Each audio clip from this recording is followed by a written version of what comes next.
So কোনো একটা person like pregnant lady তাদের ক্ষেত্রে যদি প্যারাথাইরয়েড ডিজিজগুলো থাকে সেখানে আমাদের অ্যাপ্রোচ কী হবে? সো সবার আগে বলবো হচ্ছে আমাদের primary hyperparathyroidism. So basically child bearing এজে hyperparathyroidism, primary hyperparathyroidism is very rare. But এরপরও যদি এমন হয় যে কোনো একটা পার্সন আগে থেকেই তার প্রাইমারি হাইপার প্যারাথাইরয়েডিজম ছিল এবং এখন সে প্রেগন্যান্ট হয়ে গেছে, সেখানে আমাদের কনসিডারেশন কী হবে? সো বেসিক কথা এখানে আসলে আমাদের যেটা চিন্তা সেটা হচ্ছে ডিউ টু হাইপার প্যারাথাইরয়েডিজম তাদের ক্ষেত্রে আসলে হাইপার ক্যালসিমিয়া ডেভেলপ করে। সো হাইপার ক্যালসিমিয়া যদি ডেভেলপ করে সেইটাকে বেস করেই আসলে আমাদের কনসিডারেশন। সো নর্মালি আমরা আসলে এটাকে কনজারভেটিভভাবেই হাইপার ক্যালসিমিয়াকে আসলে ম্যানেজ করব।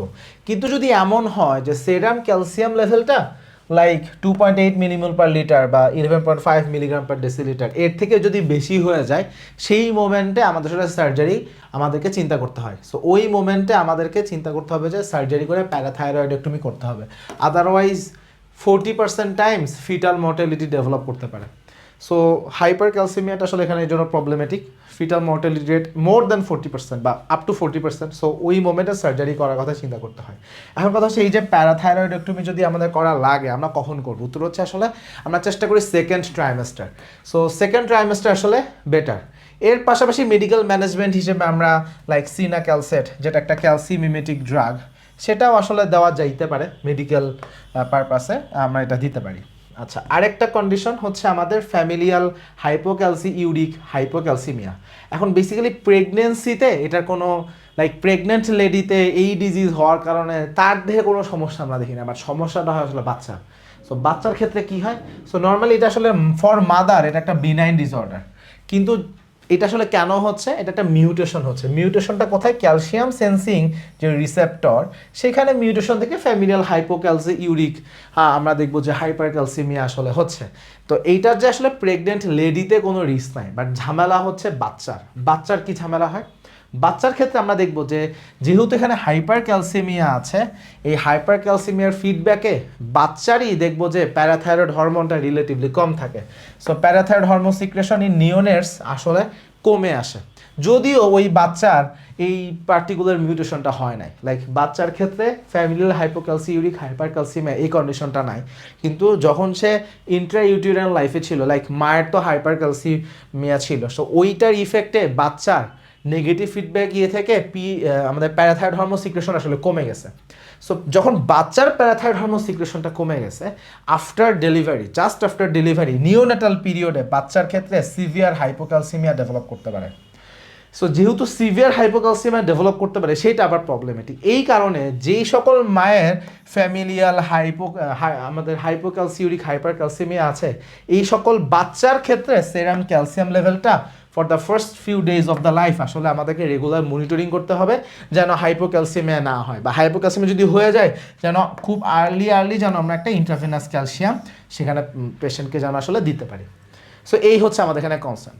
আচ্ছা, এরপরে আমরা কথা বলবো অ্যাড্রেনাল ডিজিজ নিয়ে। অ্যাড্রেনাল ডিজিজ আসলে দুই রকম আলোচনা আসতে পারে। একটা হচ্ছে আমাদের অ্যাড্রেনাল ইনসাফিসিয়েন্সি, আর একটা হচ্ছে অ্যাড্রেনাল গ্ল্যান্ড থেকে হরমোন বেশি বেশি করে আসে, যেটা কনস সিনড্রোমে হয়। সো প্রথমে আসে অ্যাড্রেনাল ইনসাফিসিয়েন্সি। সো যাদের আগে থেকেই অ্যাড্রেনাল ইনসাফিসিয়েন্সি আছে তারা আগে থেকে কি ট্রিটমেন্ট পাইতো? লাইক স্টেরয়েড পাইতো, সো গ্লুকোকর্টিকয়েড পাইতো, আর কারো কারো ক্ষেত্রে হয়তো বা মিনারেলোকর্টিকয়েড রিপ্লেসমেন্টও দেওয়া হয়তো, ফ্লুডোকর্টিসন হয়তো বা পাইতো। সো এটা কন্টিনিউ হবে, লাইক প্রেগনেন্সিতে এটা আগে থেকে পাইলে এটা কন্টিনিউ হবে। কিন্তু এখন ঝামেলা হচ্ছে যাদের প্রেগনেন্ট অবস্থায় যাদের অ্যাড্রেনাল ইনসাফিসিয়েন্সি ডেভেলপ করতেছে, বা for the first time during pregnancy তার অ্যাড্রেনাল ইনসাফিসিয়েন্সি ওই সময় এটা আসলে অ্যাপিয়ার করছে, for the first time during pregnancy তখন এটা প্রেজেন্ট করছে। এখন প্রেগনেন্সির মধ্যে অ্যাড্রেনাল ইনসাফিসিয়েন্সি ডেভেলপ করলে সেটাকে ডায়াগনোসিস করা আমাদের জন্য একটু টাফ। কেন টাফ? কারণ প্রেগনেন্সিতে নাম্বার 1 কর্টিসল লেভেল এমনিতেই বেশি থাকে। তাহলে ডিউরিং প্রেগনেন্সি আমরা দেখব যে টোটাল কর্টিসল লেভেল আসলে বেশি। সেকেন্ড প্রবলেম হচ্ছে শর্ট সাইনেকথিন টেস্ট, যেটা আমরা আসলে অ্যাড্রেনাল ইনসাফিসিয়েন্সি বা আমরা যে অ্যাডিসনস ডিজিজ আসলে করে থাকি, শর্ট সাইনেকথিন টেস্ট প্রেগনেন্সিতে ফলস পজিটিভ আসে। সো ফলস নর্মাল, পজিটিভ কথাটা মিস্টেক হবে, এটা ফলস নর্মাল, মানে দেখাবে নর্মাল কিন্তু আসলে জিনিসটা তো নর্মাল না, তো ফলসলি এটাকে নর্মাল দেখাবে। সো এই জন্য আসলে ডায়াগনোসিস যদি করতে হয় সেখানে আমাদের আসলে এন্ডোক্রাইনোলজিতে একজন স্পেশালিস্ট তার আসলে অ্যাসেসমেন্ট লাগবে ফর দ্য ডায়াগনোসিস। তাহলে আমাদের যদি সাসপিশন তৈরি হয় সেখানে আমাদের একজন স্পেশালিস্ট অ্যাসেসমেন্ট আমাদের দরকার। এটা হচ্ছে অ্যাড্রেনাল ইনসাফিসিয়েন্সিতে। এবার আসি কনস ডিজিজ। যদি কনস ডিজিজ থাকে সেইখানে আমরা কি করব, সেখানে ট্রিটমেন্টে আমরা স্পাইরোনোল্যাকটোন দিব না।